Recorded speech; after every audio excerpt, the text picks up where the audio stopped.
اب مثال کے طور پر نماز آپ پڑھ رہے ہوتے ہیں اور بعض اوقات ہمیں احساس ہوتا ہے کہ پیٹ میں کچھ گڑبڑ ہو رہی ہے، ٹھیک ہے، اب اس وقت انسان پر گھبراہٹ طاری ہو جاتی ہے کہ میرا وضو ٹوٹ گیا، ٹھیک ہے، تو وضو کے لیے آپ صلی اللہ علیہ وسلم کی واضح حدیث ہے کہ نماز پڑھتے ہوئے تم نماز کو مت توڑو. دیکھیں اگر تو وضو ٹوٹ جاتا ہے تو نماز ٹوٹ جاتی ہے، پہلے یہ سمجھ لیں، ٹھیک ہے، وضو ٹوٹا واقعی میں تو نماز ٹوٹ گئی، لیکن وہم کی بنا پر آپ صلی اللہ علیہ وسلم نے فرمایا کہ تم اپنی نماز کو مت توڑو جب تک تم کو ہوا خارج ہونے کی جیسے ایک تو آواز نہ آ جائے یا پھر اسمیل نہ آ جائے.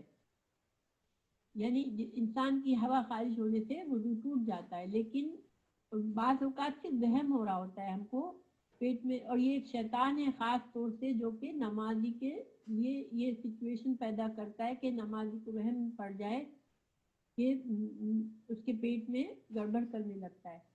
تو ہم کو کیا کہا گیا ہے کہ ہم کیا کریں کہ آواز سنیں یا اسمیل محسوس کریں تو اس وقت ہم نماز کو توڑیں، کیونکہ پھر نماز ہماری وضو ٹوٹ گیا. اور ایسی صورت میں جب وضو ٹوٹ جاتا ہے نماز کے دوران تو پھر پوری نماز دوبارہ پڑھنی پڑتی ہے، ٹھیک ہے. اب سجدہ سہو کر کے آپ باقی ادھوری نماز پوری نہیں کر سکتے. فرق سمجھ میں آیا؟ اگر وضو نماز کے دوران آپ کا وضو ٹوٹ جاتا ہے، 4 رکعت میں سے 2 کری ہے اور آپ کا وضو ٹوٹ گیا، تو آپ اب یہ نہیں کریں گے کہ دوبارہ وضو کر کے صرف 2 رکعت پڑھیں گے، نہیں، آپ دوبارہ وضو کر کے پوری نماز دہرائیں گے. تو پہلے جو ہماری سچویشن یہ تھی کہ ہمارا وضو نہیں ٹوٹا تھا، ہم کو صرف شک ہوا تھا، ٹھیک ہے، تو شک میں ہم نے نماز پوری نہیں دہرانی، ہم کو صرف جتنا شک ہے کہ 1 رکعت کی کمی ہوئی ہے تو 1 رکعت پوری کرنی ہے اور پھر سجدہ سہو کرنا ہے. لیکن یہاں پر نہ سجدہ سہو نہیں کرنے کا ہے، بلکہ کیا کرنا ہے، اگر واقعی ہمیں اب یقین ہے کہ ہوا خارج ہوئی ہے تو ہم کو اس نماز کو توڑ کر دوبارہ وضو کر کے پورا نماز پڑھنا ہے. یہ بات کلیئر آ گئی؟ سب کی سمجھ میں آئی؟ اس میں تو کوئی کسی کو اختلاف یا شک یا نہیں ہے؟ الحمدللہ. تو ٹھیک ہے، پھر میں سجدہ سہو کی آپ لوگوں کو انشاءاللہ کوشش کر کے ساری انفارمیشن اس ویک میں بھیج دوں گی، اور اگر میں بھول جاؤں تو مجھے کوئی پوچھ لیجیے گا انشاءاللہ، ٹھیک ہے، کہ میں نے آپ لوگوں کو وعدہ کیا ہے کہ سجدہ سہو کی انفارمیشن بھیجوں گی آپ کو، اور اس کے بعد آپ پڑھ لیجیے گا اور پھر کوئی سوال ہو تو ضرور پوچھ سکتے ہیں، ٹھیک ہے انشاءاللہ. تو اب ہماری کلاس کا وقت ختم ہو رہا ہے.